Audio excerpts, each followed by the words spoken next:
even when you lost. There's always a hope. Rise and fight.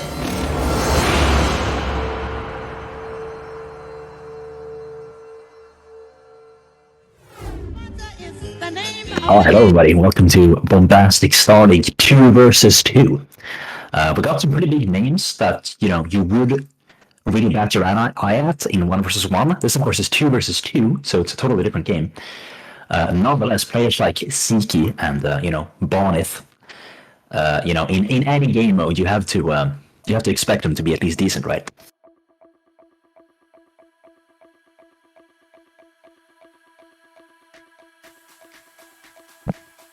Yeah, we're gonna have a bunch of 2v2 games. I honestly don't know who's gonna win, because 2 versus 2, like, it's so different, and we don't really see as much of it. So, like, really, we could have some sick 2 versus 2 team come in and just mop the floor with everybody that we haven't seen before.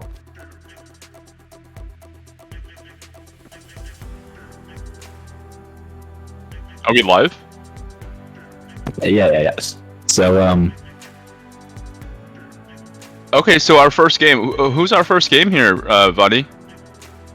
well, I mean, we got Izu and Wade. Now, Izu, I've actually played against him in 1 versus 1. Yeah. I don't know how, like, I haven't played him in 2v2 though, because I just haven't gotten around to that yet, but I'm assuming that's going to be our first game because it's at the top. Yeah. So it's gonna be Izu and Wave against Andy and Biggy. These guys I know very well. I know all of them by their first name, except for Biggy. Biggy I don't know as much, but yeah, Izu's a 1-on-1 guy, but he's also a 2 versus 2 guy, and a very good 2 versus 2 guy at that. He's a Zerg player, very, very strong, and his ally is Wave, who's a Norwegian player. He's Protoss, so they're a very strong ZP team. I would say they're probably one of the stronger ZP teams in the tournament. One that can probably contest the likes of Bonith and Ziki. Definitely put them in high regard. And then their opponents are Andy and Biggy. Andy, Canadian player, very old school Zerg 2 versus 2 player. 2 versus 2 is his forte. He lives and breathes 2 versus 2. Andy, very strong. And his ally is Biggy, who I believe is Korean, and he lives in USA. Don't quote me on that. He might be in Canada as well, but his ally is Biggy. And it looks like he's random, actually. So also very strong team. This is one team that I also had could be giving Bonith and Ziki a lot of trouble in this tournament. So this match actually is probably, all the matches today are going to be like super competitive, but this one is close to heart, at least for me, because I play with these guys on a regular basis. So yeah, a little bit of a download for those of you who do not know as much in 2 versus 2. That's a little bit of background. Yeah, and as far as the game mode itself is concerned, we see a lot of random players here, right? And it's actually quite common to use a random in 2 versus 2. I would say one of the most conventional teams actually is like 1 Zerg, 1 random. And some people would even go double random. Yeah, like Kenzie in the next match tip for today after the first match is random with a Protoss ally. So we have all different types of mixes here, but yeah, random is kind of one of those races that if you're confident and well-rounded in all 3 races, random could be good because it gives sort of that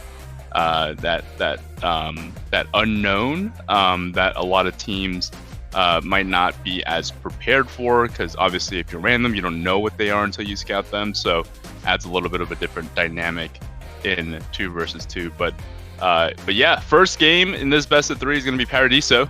So Izzy and Wave against Andy and Biggy. Zero saying we're ready. So vOddy, unless you're all right. All right, let's get into it.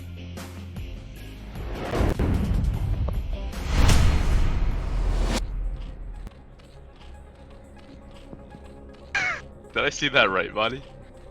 Did you, what? Yeah, sure. I saw some comment there that said, "Are you a hacker?" But I guess we'll just let that pass. We have okay. a little bit of commentary between these guys as this game starts. We have Izu, top left position, red, Zerg. He is from, where is he from? He's from Czech Republic. His ally Wave, Protoss, purple, bottom left position, our Norwegian player. Yeah, so we did get the classic Zerg Protoss team. Of course, the other team had a random, so Biggy down here spawned as Protoss. The opposing team doesn't know that yet.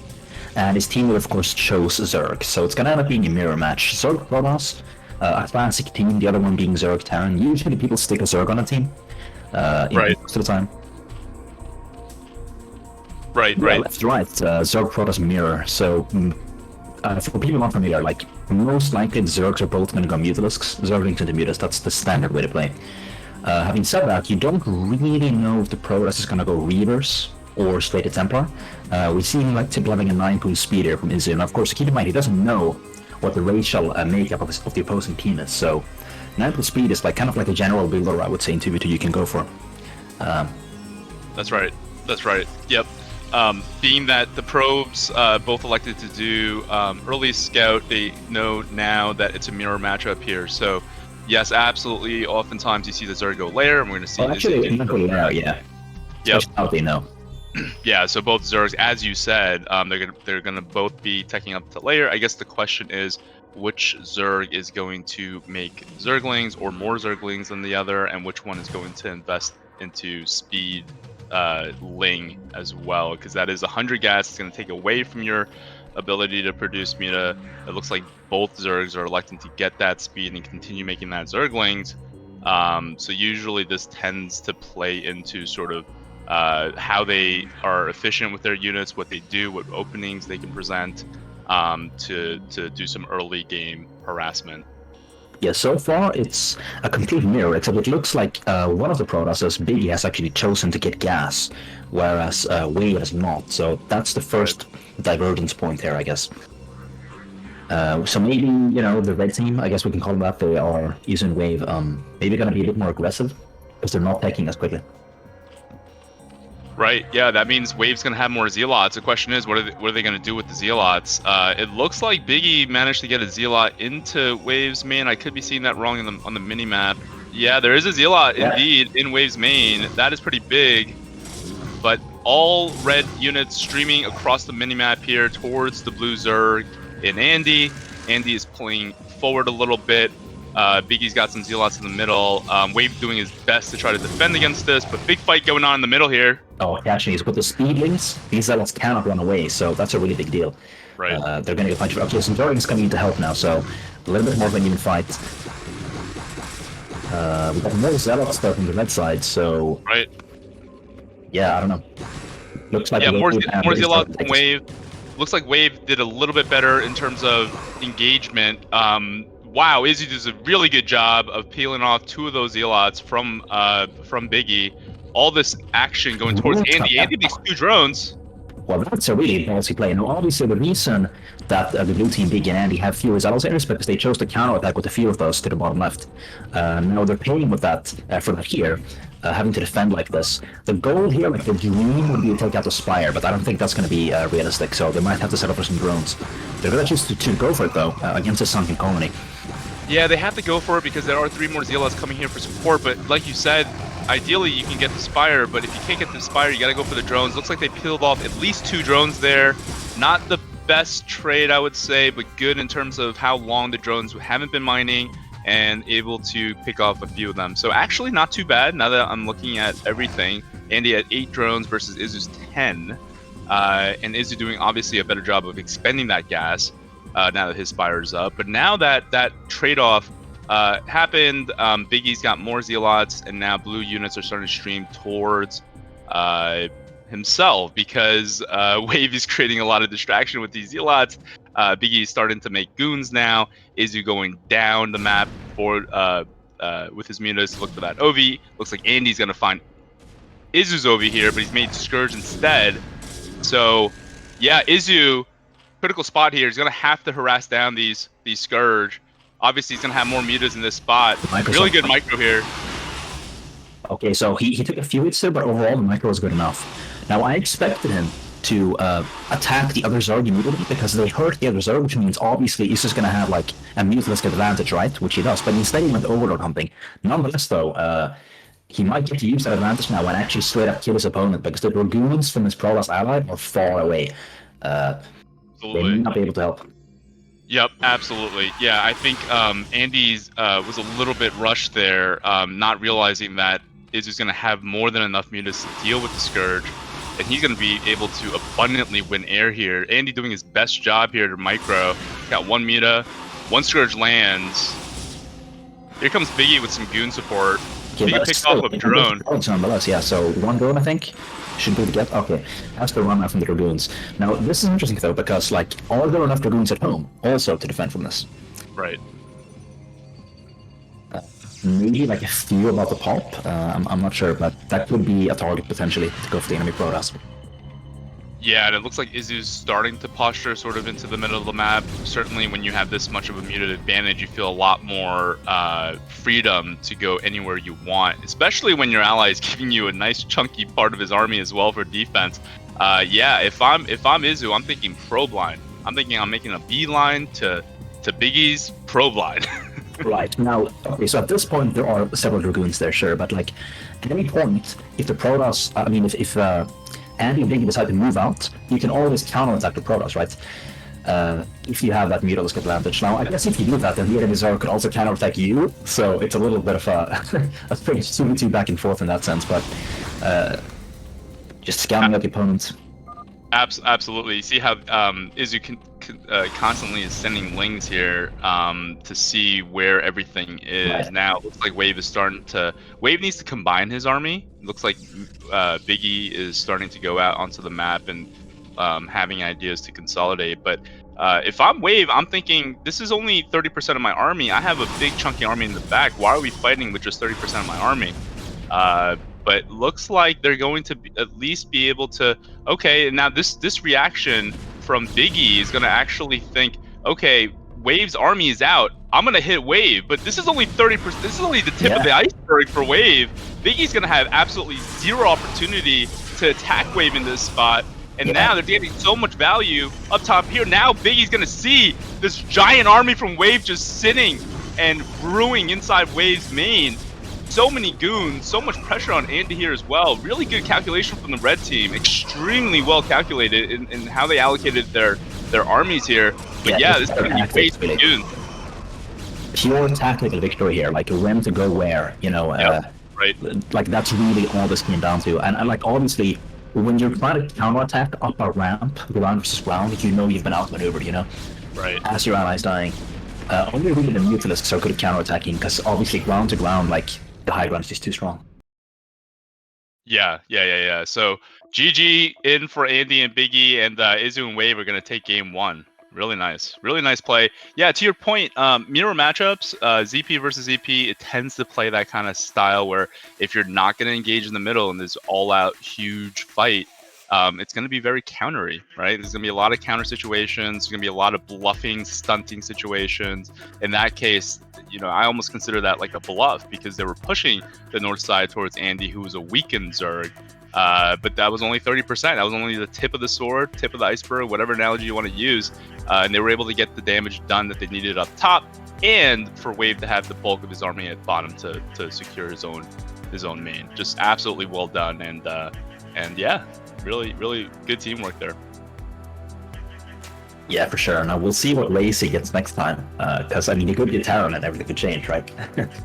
Yeah, I'm curious if our random graphic is correct, if he is playing Protoss or if he is indeed sticking with random and just rolling the dice favorably for him. He is a Protoss player as well. I wasn't surprised to see the random, but I have seen him play more Protoss recently on the ladder, so I'm thinking maybe he switched gears to Protoss, but in any case we'll see at least in game 2 if he rolls the dice the same way.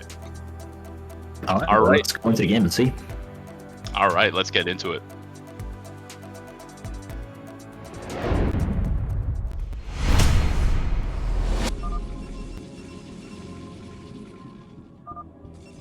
Okay, looks like Biggy is Protoss again, right? Up here at the top right. Yep. So, I mean, it's possible he got Protoss again, but it's also possible he picked Protoss. Might be committed to random, I'm not sure. Like, it could be like on this map or against this team, he thinks ZP is the best, you know? Could be something like that.